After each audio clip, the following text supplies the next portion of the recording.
علاقة الطفل بالحيوان الأليف أعمق مما نتخيل.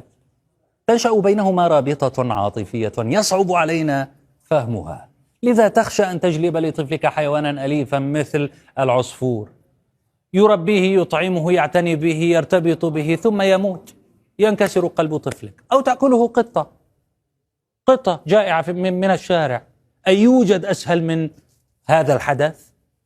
هذه فطوم، طفلة يمنية بعمر 3 سنوات، تعشق العصافير، تربيها في منزلها، ويبدو أن القط الشرير تغذى عليهم. المشكلة أن فطوم شاهدت القط وهو يأكل عصافيرها، اتصلت باكية بأخيها وأبلغته بالخبر. عمر البسات الثلاثة المورد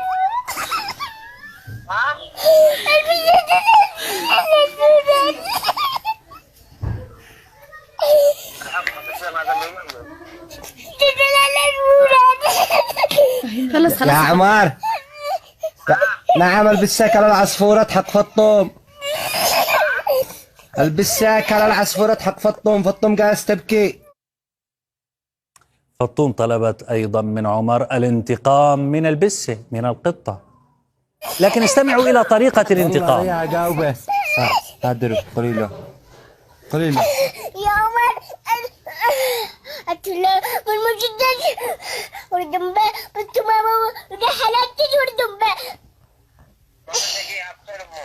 تمام، ودخلها بالكيس وارجم بها. كيف تابع الناس هذه المشاعر من هذه الطفلة؟ كيف علق اليمنيون على هذا الفيديو الذي انتشر بشكل رهيب في اليمن؟ دينا تقول: يا ويل قلبي، بس اضحك وابكي معها. كيف آخر المشهد وضعت خطة محكمة للانتقام من البسة، والله إنها مخلصة لعصافيرها. صديق الطيار، مؤلم ومؤسف جدا أن تؤثر الحرب ومآسيها على مشاعر أطفالنا وتغرس فيهم حب القتل والانتقام.